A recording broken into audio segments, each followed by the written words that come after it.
네, 시청자 여러분 안녕하십니까. 일타임즈 하루 5분 세상 소식입니다. 먼저 첫 번째 소식입니다. 어제 0시 기준으로 국내 코로나19 신규 확진자는 2명으로 확인됐습니다. 지난 2월 18일 31번째 확진자 발생 이후 가장 적은 수의 발생입니다. 이 신규 환자 2명은 모두 쿠웨이트발 입국자인 걸로 방역당국이 확인했습니다.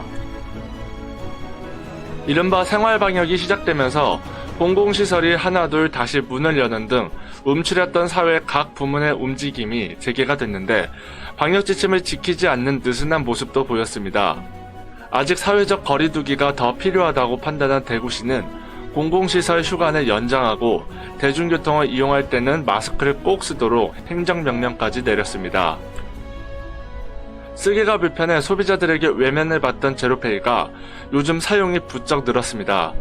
모바일 상품권으로 지급된 재난지원금을 연계해서 쓰면 유용하다는 입소문은 탄 덕인데요.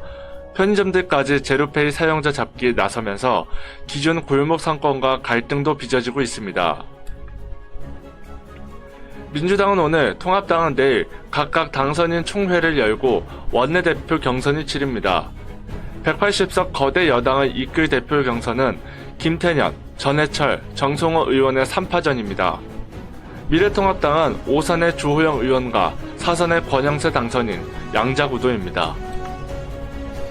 더불어민주당은 비례정당 더불어시민당과의 합당 인터뷰를 묻는 권리당원 투표를 오늘 오전 6시부터 24시간, 24시간 온라인으로 진행합니다. 투표에서 합당으로 결론이 나오면 중앙위원회를 통해 합당 결의를 한 뒤 오는 15일까지 수임기간 회의에서 의결을 걸쳐 중앙선거관리위원회에 합당 신고할 방침입니다. 국가정보원은 어제 국회 현안 보고에서 김정은 국무위원장의 건강 이상설은 사실무근이며 심장 관련 시술도 받은 징후가 없다고 밝혔습니다. 또 북한에서 코로나19가 발병했을 가능성도 배제할 수 없다고 설명했습니다. 미국에서 코로나19로 가장 큰 피해를 입은 곳이 뉴욕주인데요. 사회적 거리 지키기 지침을 지키지 않는다고 경찰이 시민을 폭력 진압하는 동영상이 공개됐습니다.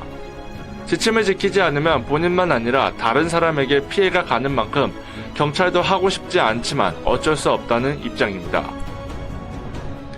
영국의 코로나19 확산세가 좀처럼 수그러들지 않고 있습니다. 영국 정부는 코로나19 누적 사망자가 30,076명으로 집계됐다고 발표했습니다. 이로써 영국은 유럽에서 처음으로 사망자 3만 명을 넘은 국가가 됐습니다. 전 세계에서는 7만 명을 넘은 미국에 이어 두 번째로 많습니다. 코로나19 확산 책임론을 놓고 미중 양국의 갈등이 고조되는 가운데 폼페이오 미 국무장관이 우한 연구소 유래설과 관련해 상당한 증거가 있다고 말했습니다. 세계보건기구 WHO는 코로나19의 기원을 조사할 전문가팀을 중국에 파견하기 위한 논의가 진행 중이라고 밝혔습니다. 세계보건기구 WHO가 코로나19 치료제로 부상하고 있는 렘데시비르의 임상시험 결과를 환영하며 기대감을 나타냈습니다. 일본 정부는 이르면 오늘 긴급 사용 승인을 내줄 것으로 보입니다.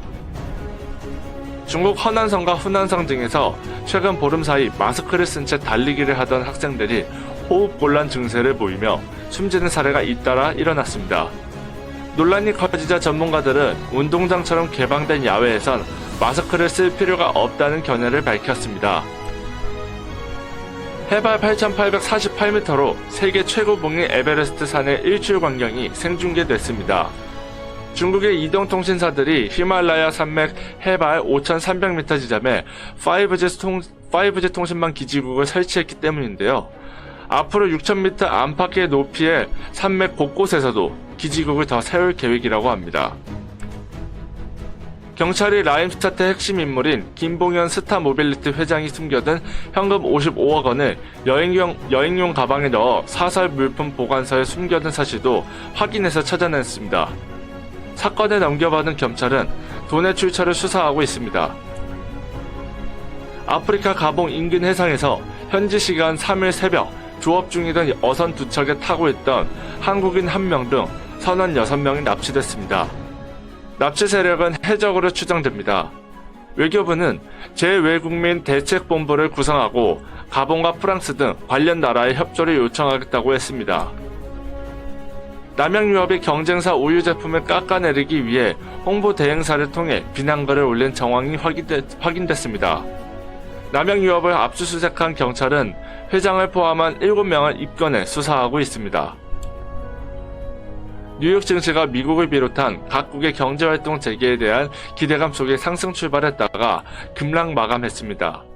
국제 유가는 엿새 만에 하락해 미국 서부 텍사스 원유 6월 인도분 선물은 전장 대비 0.57달러 내렸고 영국 북해 브렌트유 7월물은 전장 대비 1.25달러 급락했습니다. 정부가 내후년까지 서울의 분양과 공공임대주택을 7만 가구 공급합니다. 재개발 사업 속도를 높이고 용산 철도 정비창 부지나 빈 도심 상가를 활용할 계획인데요.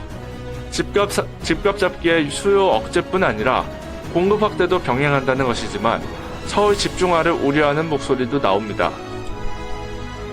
현대차그룹이 이르면 다음 주 서울 삼성동에 105층 신사업 공사를 시작합니다.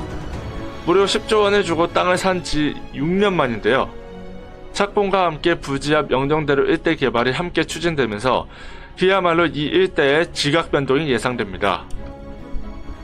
국정농단 관련 재판을 받고 있는 삼성전자 이재용 부회장이 어제 대국민 사과를 했습니다. 경영권 승계와 노조 문제에 있어 법과 윤리를 지키지 못했다며 사과하고 자식들에게 경영권을 물려주지 않겠다고도 밝혔습니다. 이재용 부회장의 대국민 사과와는 별개로 삼성의 분식 회계, 경영권 승계 의혹에 대한 검찰 수사는 정점을 향해 달려가고 있습니다. 검찰은 이미 이 부회장에게 다음 주에 피해자 신분으로 나와 조사받으라고 통보한 것으로 확인됐습니다. 코로나19로 어려워진 청년층의 취업이 2분기 이후 더 안 좋아질 거라고 국책 연구기관인 한국개발원 KDI가 내다봤습니다. 유럽연합 EU 집행위원회는 올해 유럽 경제가 사상 최악의 침체를 기록할 것이라고 전망했습니다. 할리우드 배우 톰 크루즈가 인류 역사상 최초로 실제 우주에서 영화 촬영을 진행합니다.